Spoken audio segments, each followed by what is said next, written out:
Le Seigneur a décidé de faire sortir son peuple d'Égypte. Et après tous ces événements, voici que Pharaon a décidé de les chasser. Ils doivent donc partir. Ils sont d'ailleurs en train de partir. Le Seigneur va donc appeler Moïse et lui donner une consigne bien claire concernant les premiers-nés mâles. Il lui dit: vous allez me consacrer tout premier-né mâle, que ce soit concernant les hommes ou concernant le bétail. Le premier-né mâle sera à moi. Mais le premier-né de tes fils, tu le rachèteras, tout comme le premier-né de l'âne. Moïse va à son tour transmettre cela aux fils d'Israël, en insistant sur le fait que cela doit être un mémorial pour les fils d'Israël, consigne qu'ils devront laisser à leurs enfants et aux enfants de leurs enfants.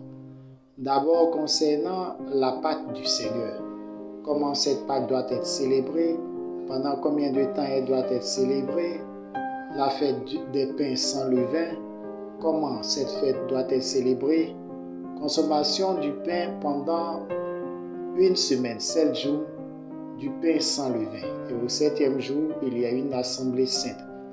Ensuite, les premiers-nés mâles, tous ceux qui ouvrent le sein de leur mère, le sein des matrices, doivent être consacrés au Seigneur. Moïse donne des précisions au peuple d'Israël, car il sait qu'il ne va pas vivre éternellement. Il dit: quand vos fils vous demanderont pourquoi vous faites cela, dites-leur que c'est en souvenir de ce que l'Éternel a fait pour nous. Il nous a fait sortir de main forte de la servitude en Égypte. Il nous a délivrés en ce mois d'Épis. Et c'est en mémoire à tout ce que le Seigneur a fait pour nous que nous pratiquons cela. Car c'est ce que le Seigneur nous a dit de faire. Quand Moïse donne toutes ces instructions aux fils d'Israël, ils sont tous d'accord, ils sont prêts à accepter ce que le Seigneur dit, et voilà qu'ils vont sortir pour aller au pays ruisselant de lait et de miel, ce pays que le Seigneur a promis à leurs ancêtres.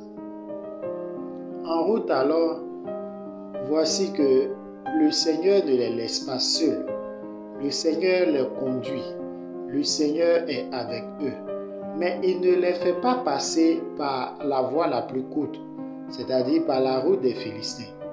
Car le Seigneur sait qu'il y aurait des combats entre les fils d'Israël et les Philistins. Et cela pourrait briser le courage des fils d'Israël et les amener à retourner en Égypte. Alors ce que le Seigneur fait, il les conduit plutôt par la route de la mer des Jonques. Une route longue, tortueuse, difficile, mais c'est le choix du Seigneur. Non seulement pour que l'épreuve commence, mais pour que les fils d'Israël échappent au combat contre les Philistins. Pour montrer qu'il est présent parmi eux, la journée, le Seigneur les guide par une colonne de nuée et la nuit, il les guide par une colonne de feu. C'est ainsi que le Seigneur a décidé de conduire son peuple. Et cette colonne de nuée et cette colonne de feu ne les a jamais abandonnés. Nous également, le Seigneur nous éprouve souvent. Mais quand le Seigneur est en train de t'éprouver, c'est qu'en réalité, c'est parce que le Seigneur est avec toi. Le Seigneur est là, il est auprès de toi, il t'écoute, il te suit. Si tu n'as pas d'épreuve, vérifie toi-même ta relation avec le Seigneur. Car le Seigneur éprouve toujours ceux qu'il aime pour vérifier la qualité de leur foi et aussi pour les amener à passer d'une étape à une autre étape. Alors, évitons les récriminations lorsque nous sommes dans l'épreuve, mais plutôt gardons la foi, ayons confiance en Dieu et ne cessons pas de prier, car il est là, il est auprès de nous, il nous soutient toujours. Que sa main sans cesse nous bénisse, que son esprit nous éclaire au nom de Jésus.